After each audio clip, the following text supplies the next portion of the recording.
প্রিয় চাকরি প্রত্যাশীগণ, আসসালামু আলাইকুম। বহুল প্রতীক্ষার পর কাস্টমস হাউসে আবারও একটি বিচার নিয়োগ বিজ্ঞপ্তি প্রকাশিত হয়েছে।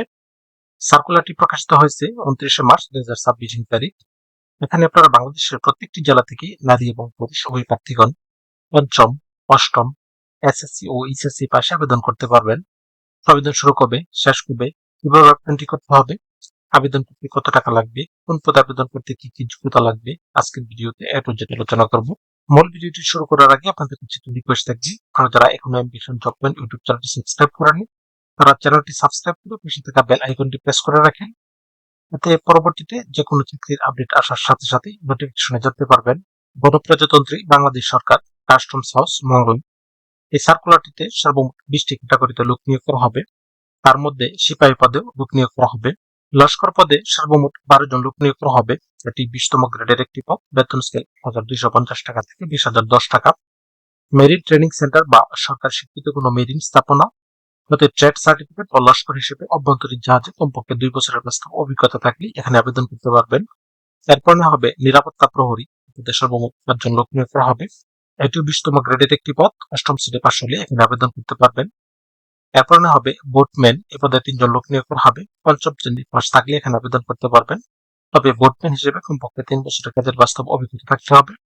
এরপর হবে অফিস সহায়ক, এ পদে সর্বমোট 3 জন লোক নিয়োগ করা হবে। কোন স্বীকৃত বোর্ড হতে মাধ্যমিক স্কুল সার্টিফিকেট বা সমমানের পরীক্ষা উত্তীর্ণ হতে হবে, অর্থাৎ এসএসসি পাস থাকলে এখানে আবেদন করতে পারবেন। এরপর হবে কোপাস, এ পদে 1 জন লোক নিয়োগ করা হবে। ভান্ডারি পদে সর্বমোট 1 জন লোক নিয়োগ করা হবে। 8ম শ্রেণী পাস থাকলে আবেদন করতে পারবেন। ক্লার্ক পদে 1 জন লোক নিয়োগ করা হবে। এটি 8ম শ্রেণী পাস থাকতে হবে এবং 2 বছরের কাজের বাস্তব অভিজ্ঞতা থাকতে হবে। রেকর্ড সাপ্লায়ার পদে সর্বমোট 4 জন লোক নিয়োগ করা হবে। অফিস সহায়ক বা এমএলএসএস পদে 3 বছরের কাজের বাস্তব অভিজ্ঞতা সহ কমপক্ষে এসএসসি পাস থাকলে এখানে আবেদন করতে পারবেন। এরপর ভিসার পদে সর্বমোট 2 জন লোক নিয়োগ করা হবে। শুকানি পদে সর্বমোট 1 জন লোক নিয়োগ করা হবে।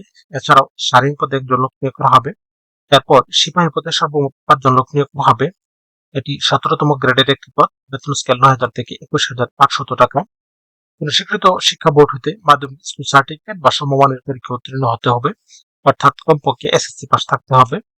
পুরুষ প্রার্থীর ক্ষেত্রে উচ্চতা 5 ফিট 4 ইঞ্চি এবং মহিলা প্রার্থীর ক্ষেত্রে উচ্চতা কমপক্ষে 5 ফিট 2 ইঞ্চি থাকতে হবে এবং বুকের মাপ স্বাভাবিক অবস্থায় 30 ইঞ্চি এবং সম্প্রসারিত বা স্ফীত অবস্থায় 32 ইঞ্চির মধ্যে থাকতে হবে। এরপর স্পিডবোট ড্রাইভার পদে 3 লোক নিয়োগ করা হবে।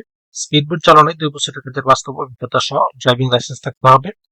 এরপর অফিস সহকারী কাম কম্পিউটার মুদ্রাক্ষরিক, এই পদে সর্বমোট 8 জন লোক নিয়োগ করা হবে। কোন স্বীকৃত বোর্ড হতে ন্যূনতম দ্বিতীয় বিভাগ বা সমমানের জিপিএতে উচ্চ মাধ্যমিক সার্টিফিকেট বা সমমানের পরীক্ষা উত্তীর্ণ হতে হবে, অর্থাৎ এইচএসসি পাস থাকতে হবে। এর সাথে কম্পিউটার ব্যবহারের দক্ষতা এবং অভিজ্ঞতা থাকতে হবে এবং কম্পিউটার মুদ্রাক্ষরের সর্বনিম্ন গতি বাংলায় 20 এবং ইংরেজিতে 20 থাকতে হবে। এরপর হবে 7 মুদ্রাক্ষরিক কাম কম্পিউটার অপারেটর, এই পদে 1 জন লোক নিয়োগ করা হবে। এছাড়াও ক্যাশিয়ার পদে 1 জন লোক নিয়োগ করা হবে। এরপর উচ্চমান সহকারী, এই পদে সর্বমোট 4 জন লোক নিয়োগ করা হবে। এটি 14তম গ্রেডের একটি পদ। বেতন স্কেল 10,200 টাকা থেকে 24,680 টাকা। কোন স্বীকৃত বিশ্ববিদ্যালয় হতে ন্যূনতম দ্বিতীয় শ্রেণী বা সমমানের সিজিপিএতে স্নাতক বা সমমানের ডিগ্রি থাকতে হবে এবং কম্পিউটার ব্যবহারের দক্ষতা এবং অভিজ্ঞতা থাকতে হবে। এছাড়াও এমএল ড্রাইভার পদে সর্বমোট 2 জন লোক নিয়োগ করা হবে। ইঞ্জিন ড্রাইভার পদে 2 জন লোক নিয়োগ করা হবে। এছাড়াও পরিসংখ্যান অনুসন্ধায়ক পদে 1 জন লোক নিয়োগ করা হবে। কোন স্বীকৃত বিশ্ববিদ্যালয় হতে পরিসংখ্যান বা অর্থনীতি বা গণিত বিষয়ে স্নাতকোত্তর ডিগ্রি থাকতে হবে। এই প্রত্যেকটি পদে আবেদন করার ক্ষেত্রে প্রার্থীর বয়স 1/3/2026 তারিখে সর্বনিম্ন 18 বছর এবং সর্বোচ্চ 25 বছরের মধ্যে থাকতে হবে। তবে বয়স প্রমাণের ক্ষেত্রে কোনো প্রকার এফিডেভিট গ্রহণযোগ্য হবে না। অনলাইনে আবেদন করার জন্য এখানে একটি লিঙ্ক দেওয়া আছে, mci.teletalk.com.bd। এই লিঙ্কে প্রবেশ করে শুধুমাত্র অনলাইনে আবেদন ফর্ম পূরণ করে সাবমিট করতে হবে। আবেদন শুরু হবে 1/4/2026 তারিখ থেকে 30/4/2026 তারিখ পর্যন্ত। প্রত্যেকটি পদে আবেদন করার ক্ষেত্রে প্রার্থীর ছবির সাইজ 300x300 পিক্সেল এবং স্বাক্ষরের সাইজ 380 পিক্সেলের মধ্যে থাকতে হবে। এখানে 1 থেকে 2 নং পদের জন্য আবেদন ফি নির্ধারণ করা হয়েছে 168 টাকা। 3 থেকে 8 নং পদের জন্য আবেদন ফি নির্ধারণ করা হয়েছে 112 টাকা এবং 9 থেকে 20 নং পদের জন্য আবেদন ফি নির্ধারণ করা হয়েছে 56 টাকা। যা এখানে দেওয়া নিয়ম অনুসারে শুধুমাত্র টেলিটক সিমের মাধ্যমে আবেদন ফি পরিশোধ করতে হবে। তো ভিউয়ার্স, এরকম আরো নতুন নতুন সরকারি এবং বেসরকারি চাকরির আপডেট সার্কুলার পেতে চ্যানেলটি সাবস্ক্রাইব করে পাশেই থাকুন। সেই সাথে লাইক, কমেন্ট এবং শেয়ার দিয়ে রাখেন, এতে পরবর্তীতে যে কোনো চাকরির আপডেট আসার সাথে সাথে নোটিফিকেশনে জানতে পারবেন।